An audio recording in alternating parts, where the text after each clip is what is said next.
అంటే యాక్చువల్గా ఏదైనా ఒక క్లాసిక్ని టచ్ చేయాలంటే కొంచెం భయం ఉంటుంది. యాజ్ ఇట్ ఈజ్గా తీయాలి, జస్ట్ రీమిక్స్ అనే విధంగా, అంటే లేటెస్ట్ టెక్నాలజీ యాడ్ చేసి, లేటెస్ట్ విజువల్స్ యాడ్ చేసి, లేటెస్ట్గా యాక్టర్స్ వచ్చి చేయడానికి కూడా భయం వేస్తుంది. బట్ మీరు కంప్లీట్ కాంట్రాస్ట్ సినిమా తీస్తున్నారు.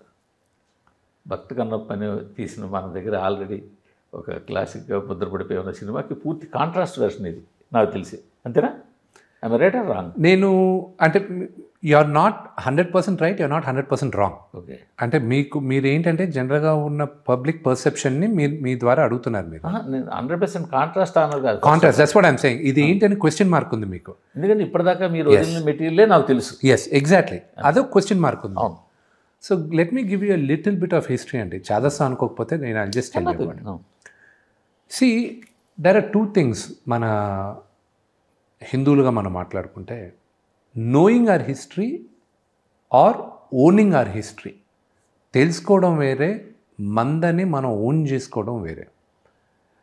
కన్నప్ప మన చరిత్ర మనం ఓన్ చేసుకోవాలన్న ప్రయత్నం అయితే నాది.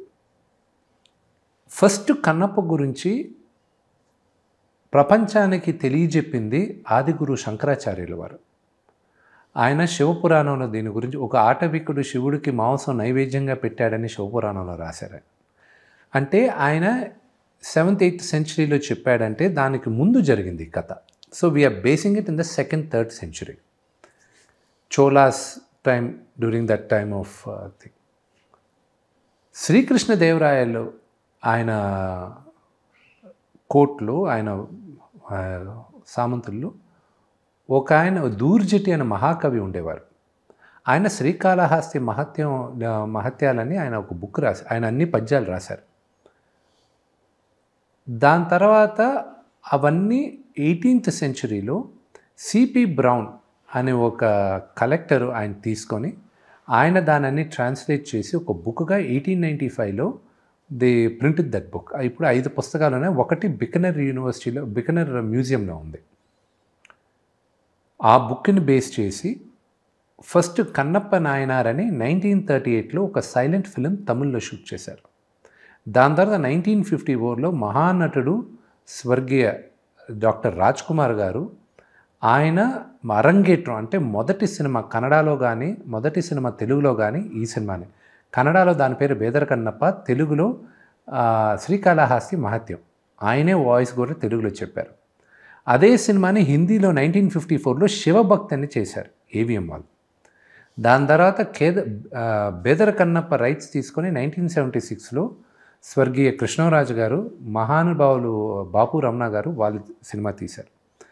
దాని తర్వాత 1980స్లో శివరాజ్ కుమార్ గారు కన్నప్పగా, రాజ్ కుమార్ గారు శివుడుగా, పునీత్ రాజ్ కుమార్ గారు ఆ చిన్నప్పుడు క్యారెక్టర్గా వాళ్ళు యాక్ట్ చేశారు. దాని పేరు శివమెచ్చిన కన్నప్ప. ఇది దీని హిస్టరీ. ఈ అన్ని సినిమాలు మీరు 1938 మాత్రం మన దగ్గర లేదు. కానీ మిగతా సినిమాలన్నీ మీరు చూస్తే శివుడికి కన్ను అర్పించింది కన్నప్ప. లాస్ట్ ఒక నాస్తికుడు శివుడు భక్తుడయ్యాడు, శివుడు పరీక్షించాడు, ఈ కన్ను తీసి ఇచ్చాడు. ఇది కథ, సింగిల్ పేజ్. దీనికి ముందు వీడు ఏంటి అనేది ప్రతి రైటరు వాళ్ళ వర్షన్స్ రాసుకున్నారు, వాళ్ళ పర్సెప్ట్. అలాగే ఈ లాస్ట్ 30 minutes నేను దాన్ని చరిత్రకి దగ్గరగా ఉంటూ నా వర్షన్ నేను చేసుకుంటూ, దానికి ముందు ప్రీలూడ్ కథ అంతా నేను అల్లాను. ఇంకోటి నాకు తెలిసింది ఏంటంటే, ఈ సినిమా రీసెర్చ్ చేసేటప్పుడు శ్రీకాళహస్తి గుడి లోపల ఉండే ప్రధాన అర్చకులు అగస్త్య ముని వంశోద్ధారకులు. బాబు గారనే ఆయన రికార్డింగ్ అంతా ఉన్నింది. ఆయన పోయారు, ఆయన ప్రధాన అర్చకుడుగా ఉండేవారు ఆయన బాబు గారు. ఆయన చెప్పిందంతా అప్పుడు పరశుడు గోపాలకృష్ణ గారు, నేను నాన్నగారు మేమందరూ ఉండేటప్పుడు ఆయన తిరుపతికి తీసుకొచ్చి ఆయనతో మొత్తం అంతా చెప్పించి అంతా రికార్డ్ చేసుకున్నాం. ఆయన చెప్పిన ఇన్పుట్స్ మేరగా నాన్నగారి క్యారెక్టర్ ఇంకా బెటర్గా డెవలప్ చేసాం. మీరు దీనికి ముందు చూసారంటే, ఫర్ ఎగ్జాంపుల్